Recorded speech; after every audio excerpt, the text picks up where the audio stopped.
Dr. Theresa Mkwandawire is a civil engineer, associate professor, and registered engineer at the Malawi University of Business and Applied Sciences.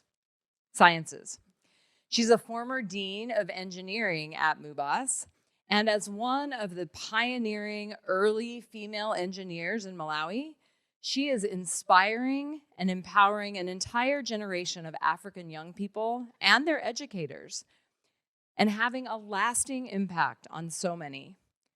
She has, over her career, applied innovative thinking, collaboration, and leadership to impact engineering, education, and global health. I am proud to be one of Dr. Mkandawira's collaborators, and more important, friend. She's a true visionary in engineering education, empowering faculty to challenge their students to identify and solve real-world engineering challenges from their own communities. This work is having a huge impact around the world, such as when local solutions to address COVID-19 pandemic in Malawi were created at a time when supply chains were absolutely paralyzed and medical health workers at the hospital next door and across her country had no access to PPE. Not little access to PPE, no access. And she led the design studio efforts there to solve this problem. I hope she will tell us about that in her talk. Dr. Mkandawire embodies the qualities that we want to see in our students as future global health innovators. We are honored today to present the 2023 Rice360 Innovation and Leadership Award to Dr. Theresa Mkwandawire from MUBAS, the Malawi University of Business and Applied Sciences. This award recognizes inspiring leaders who best exemplify our institute's dedication to innovation for global health. Theresa, thank you so much for joining us today, and come on up to receive your award, and we look forward to hearing from you.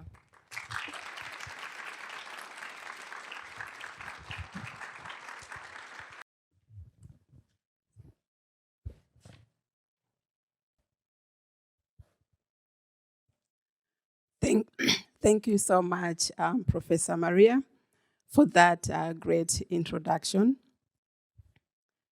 I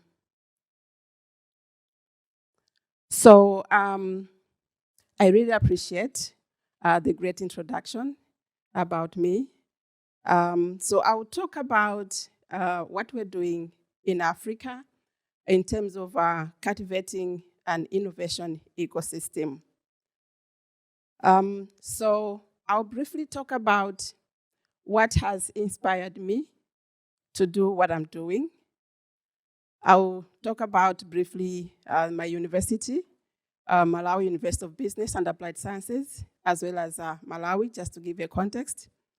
And then I'll highlight the key challenges that we face in low-income countries, as well as the steps we're taking in addressing these challenges. And so far, what has been the impact of the journey we embarked on some more than 8 years ago. So what has inspired me to do what I'm doing today? I grew up in the village. I didn't have career guidance opportunities, no role models around me. So the only role models I could see were the teachers. So when it came to choosing a program for the university, I chose teaching. Luckily, my head teacher saw the potential in me, and she changed my choice to engineering.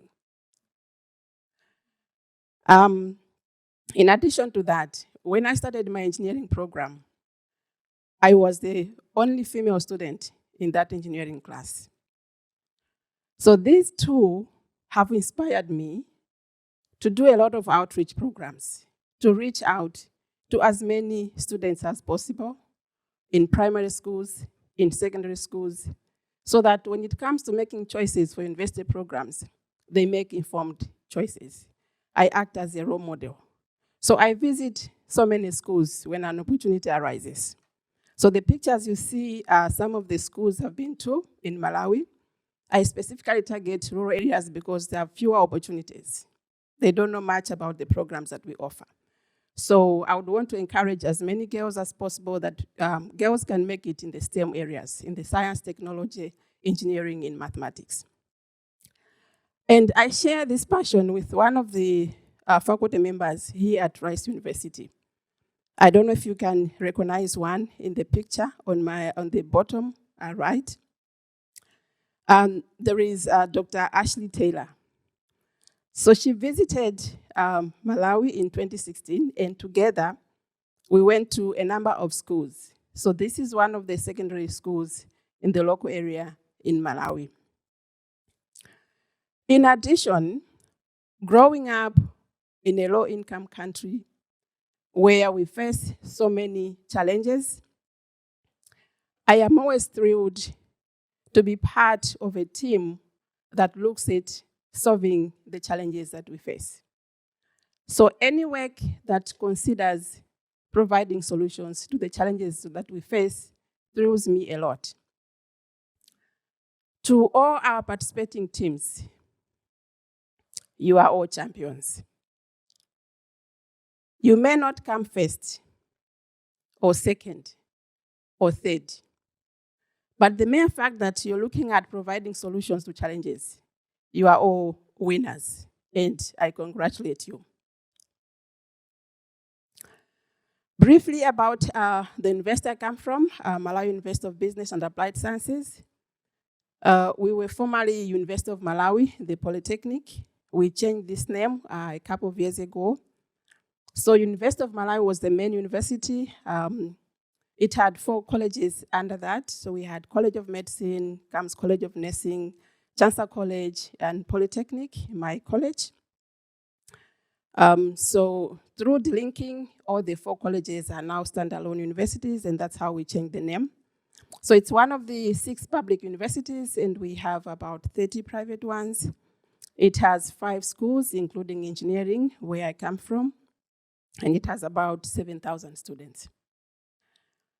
Just to give it a context about Malawi, where I come from, so it's located in the southeastern Africa with about 20 million people. Most of the population, 85%, is rural. That's where we have many challenges. And also just to give a context that overall about 11% are connected to electricity. Why am I giving this context? In whatever we're doing, the technologies we're developing, let's have that in the back of our minds. That we need to come up with technologies that would work in such environments where we have frequent power blackouts. So low-income countries face many challenges in different sectors, health and other sectors, agriculture, value addition, environment, energy, water, and many other sectors. But this provides opportunities for innovation. I want to introduce you to one of the key challenges that we face in Africa or in low-income countries. So usually we use equipment that is designed for a high resource setting. The environments there are not dusty, they're not humid. We have capacity to maintain when they break down, but we don't have that capacity. So we either procure or equipments are donated. They'll only work for a short while, maybe a couple of months. They'll break down because of the humidity, high temperatures, the dusty. We don't have the capacity. Sometimes we receive these pieces of equipment with no training at all. So it's difficult to operate and maintain. So when it breaks down, it's piled. The spare parts are not readily available. We have no capacity to maintain. Sometimes we get different brands of the same device, and so you cannot use one spare part on another. We have voltage differences that will affect functionality. And so the equipment would not work for a long time.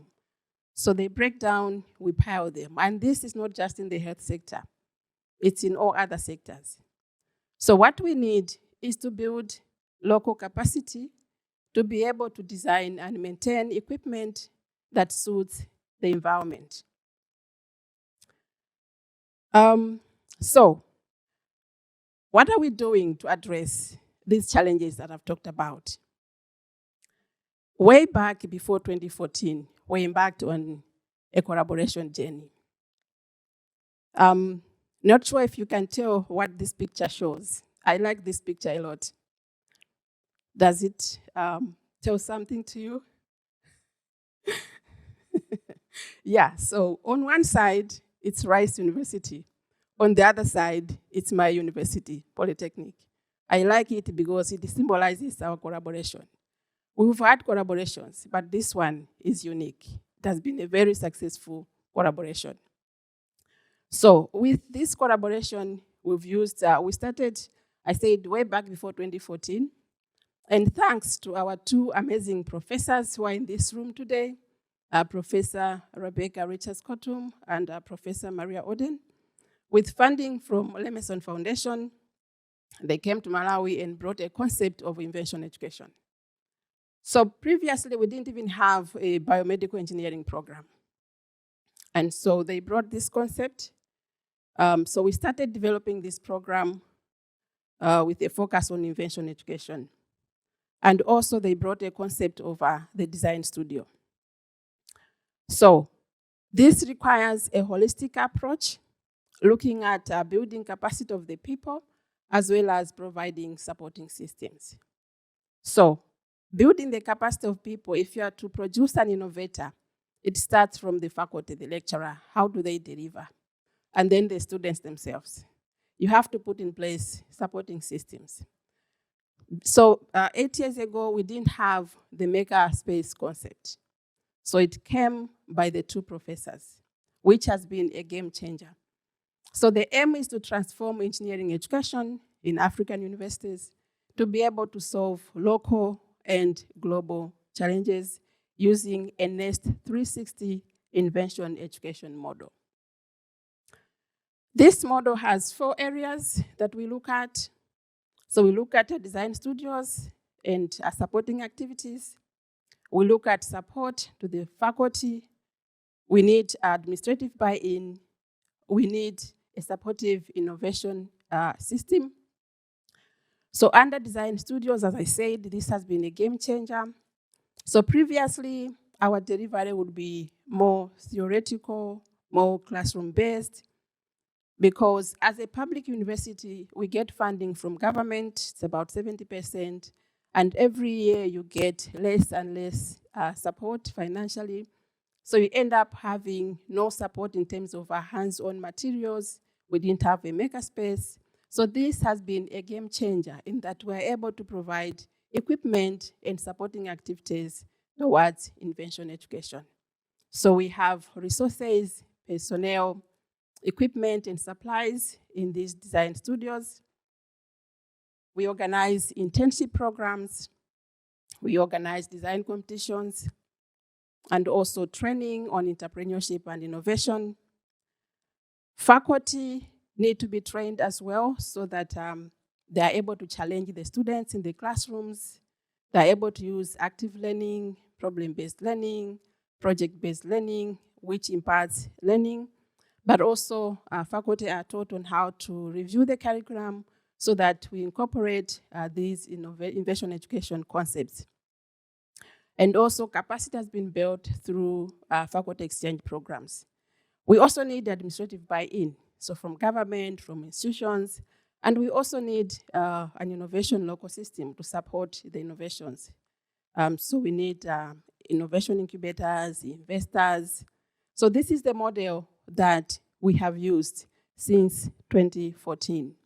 And we are now expanding this to other universities in Africa. So we have developed design studios in Malawi at 2 universities, my university, Malawi University of Business and Applied Sciences, as well as Malawi University of Science and Technology.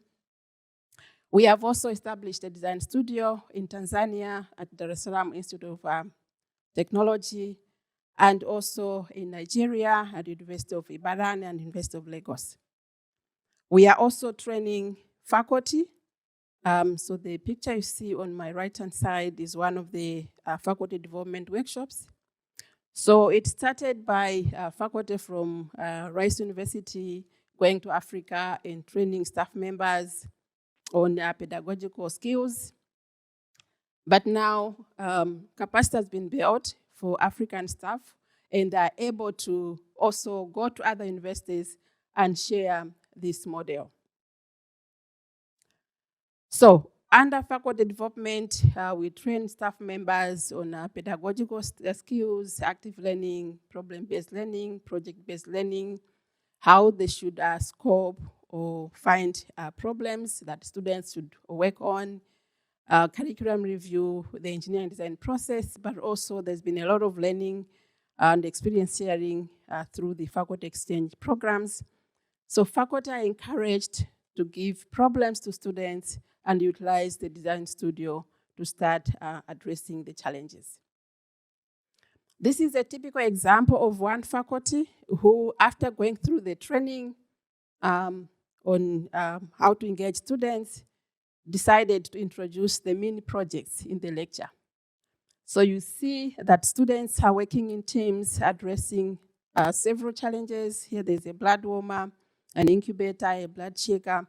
So this imparts learning. It's different because prior to that, we never used to have these in-class problems, and learning wasn't taking place. So now we are changing the way we deliver. We are also using the design studio for technical skills training on how to use the equipment that we have in the design studio, but also some other short courses, innovation and entrepreneurship, including engineering design process. We also organize internship programs. So we have students from Rice University traveling to Africa and teaming with African students. They visit the hospitals, they repair equipment, they work on different projects. We also have work integrated learning, where in the 4th year of our 5-year engineering programs, in one semester they go out to work in industry to expose them to what is out there and also scope the challenges. We've also been organizing design competitions. We started in 2019. So far, we've had 4 of them. The last one that we held was last year, and it drew over 100 applicants. So this is open to the whole country, whoever has something to showcase. So it's staff, students, and the community. So it drew over 100 applications. So over the years, we've seen a growth in number of applications. So this brought together stakeholders from various areas, government, NGOs, industry. And so this has also raised our visibility in terms of what we are able to do. So the design studio is not just open to the students and faculty, it's open to the community and whoever wants. And so we've been having requests from our schools to come and visit and appreciate what we do. We have an outreach program, but also our students participate at design exhibitions. So with this journey, with this model that we've implemented, what has been the impact so far? The first impact has been technologies. Earlier on, I mentioned that when we get technologies designed for a high resource setting, they don't work. They don't last, so they would easily break down. But when we develop technologies locally, they'll be durable, they'll be cost effective, because the design will take into account some of the local available materials. So here I'll talk about 2 examples. One is the phototherapy lights, which was designed by students and faculty. So this treats jaundice in babies. It's now available in all hospitals in Malawi. It doesn't look as the high-tech one that is on the market, but it's saving lives. What we want is to save lives. And so this costs about 1/10 of what is on the market. So it starts with a rough design. We can be making improvements as it's doing the work. So now on the phototherapy lights, we're trying to improve to come up with a stand and also how to change the intensity of the light. The other example is the cervical cancer screening training kit, which was also developed by staff and students, and it has undergone trials. I'm glad that there are some teams here that are working on improvements. So these are real problems, and we are providing solutions to them. So this has been a major impact. And this has been possible because of the model that we have implemented. I cannot imagine what it would have been if we didn't have this facility, the design studio, in Malawi during the COVID time. So we couldn't get supplies from elsewhere. And so we used the design studios to provide personal protective equipment. So we managed to produce the coats, the face shields, the hand washing units through the design studio. I'm saying I cannot imagine because people were overwhelmed. Clinicians, they were overwhelmed, not knowing where to get the PPE. And then here we were trying to be relevant, all because of Invention education, because of the facility that we have. So this has been very impactful. And because of this, we increased our visibility, and some stakeholders noticed us. During the COVID time, UNDP reached out to us to produce 65,000 shields that were distributed to hospitals. So continuing on the impact, we are able to use the design studios to produce some spare parts. So I remember at one point, the energy generation company reached out to us to produce some plastics that they wanted. We were able to use the design studio to produce that. And we're also able to mount a UV sterilization unit at the main referral hospital. And then we have students on internship trying to repair some equipment in hospitals and also scoping problems that they work on. Talking about increased visibility, because of what we've done, the technologies, the phototherapy lights, the hand washing units, people now know that we have a facility and that we can be relevant. And so we are having lots of support, external support from other stakeholders. For example, the Theresa Institute of Technology is receiving a lot of support from stakeholders to advance the Invention education. But also my university, Malawi University of Business and Applied Sciences, got a grant of 1.5 million US dollars to advance. So what we have at the moment in the design studio is just a prototyping space.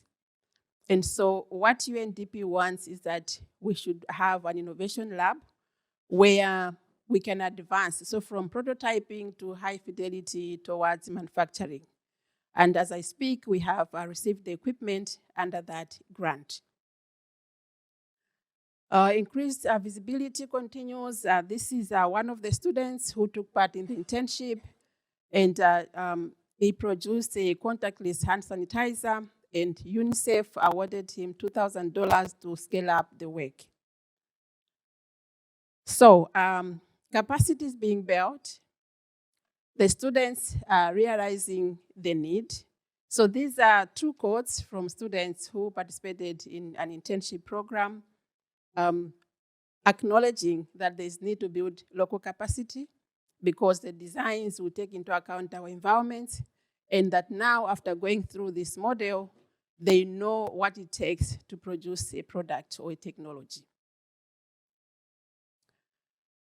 Nonetheless, it has been a very successful journey, but we have a few gaps that we need to work on. So as I said, we have been doing more of prototyping. We need to move a step ahead, commercialize some promising technologies. We need to address the intellectual property issues. So we're using university resources. Challenges sometimes are provided by staff or the advisory board. We have teams working on projects, they move on, another team will take over. So we need to sort out those issues. But also we need partners when we advance. We move from prototyping, high fidelity, we need partners in manufacturing, and also just to increase the space. So when this program started, the focus was biomedical engineering program. But seeing how impactful this program has been, it's open to all engineering programs and other faculty as well. So we need to increase the space to cover the other programs in terms of our equipment as well. In conclusion, we are cultivating an ecosystem of innovators to solve local and global challenges. And innovation is the way to go if we are to address the many challenges that we face. So these challenges are providing us with opportunities to innovate so that we transform the ideas into products and services. So it's a call on everyone to have a big vision and take very small steps to implement the ideas. Once we address these challenges, by the end of the day, we will all smile that we have contributed something. We'll be happy. So the story that I've talked about today, I'm being honored. I cannot complete this story without mentioning the names of our two selfless, amazing professors, Dr. Rebecca Richards-Kotum and Dr. Maria Oden. These two professors are simply amazing. I don't have words to describe who they are. They've been very helpful. They've got a kind heart to help others. They spend sleepless nights just to help. And your Rice360 team that is so hardworking, dedicated, and also on behalf of the team that I work with in Africa, all we can say is thank you. Thank you.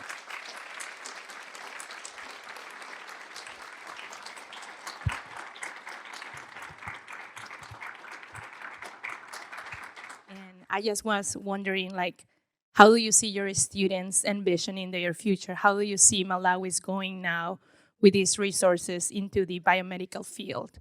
Do you see, like, students has been showing this interest from like an early age too? Do you see that in family setups as well, like this growing mindset on let's us get solutions for our needs? I'm just curious about it too. Thank you very much. And so that's why earlier on I said I'm also passionate about reaching out. So we do a lot of going out and also sharing what we do, all these success stories we present. And so in a way, it will change the mindset. We have been having requests from primary schools, secondary schools, to come and see the design studio. So by and by, we'll be changing the mindset. When we started, the design studio wasn't as busy, but now I talked about we need to increase the space because people are realizing the importance of invention education. And as I speak, it's always full. We actually have to come up with a schedule. That's why I was saying we need to increase. So by and by, I see the mindset changing. I see people acknowledging the importance of invention education and working towards addressing the challenges. Thank you. I had a quick question about, you were just discussing how at the outset of the pandemic, a lot of the design studios adapted to start making personal protective equipment for the communities. And I was curious if you had any sort of future plans on how to meet that need, because I know that like the bidding for the material is almost impossible for a lot of countries that needed it the most. So if you had any future plans on how to expand that or anything like that beyond the design studios. Thank you very much. So as I said earlier on, that we still have some gaps that we need to look at. So yes, during the pandemic, we had to produce those, but we need to move a step further. We need to certify, go through the design process and certify and increase our capacity and solve challenges, not just addressing the pandemic, but even in the other sectors. So all the technologies that are in the pipeline, let's get them through to see the products at the end. Thank you. I was just wondering, what do you recommend for students who want to get involved in the global health? Maybe like more projects. So yeah, what do you recommend to just get more experience? If I got you right, what I would recommend to students to get more involved. So the thing is, the problems that students have been addressing, they are scoped from stakeholders. So we collaborate with hospitals and other stakeholders. And so when we hold design competitions, for example, people are encouraged to see solutions being developed. So what I would encourage students is to come up with the problems from wherever they are and then try to provide solutions. So from the activities that we do, internship, design competitions, we raise awareness.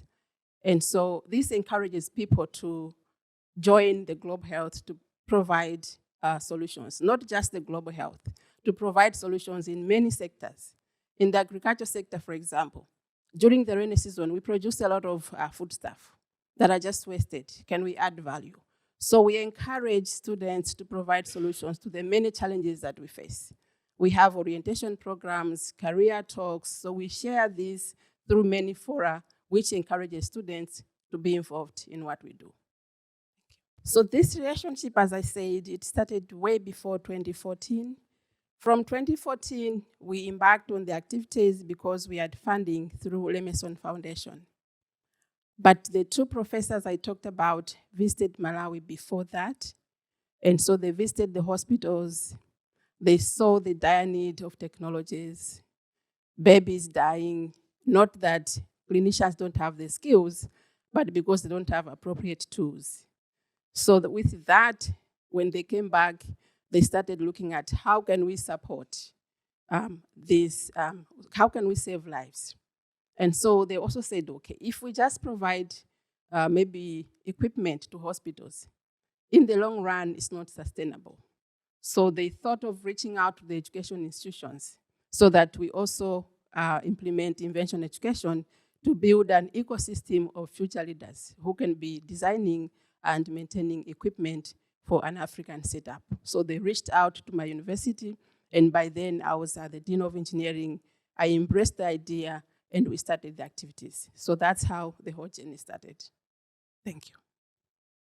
I was just wondering, I know you mentioned that you have a passion specifically for like getting women involved and encouraging girls to go into STEM and succeeding in STEM.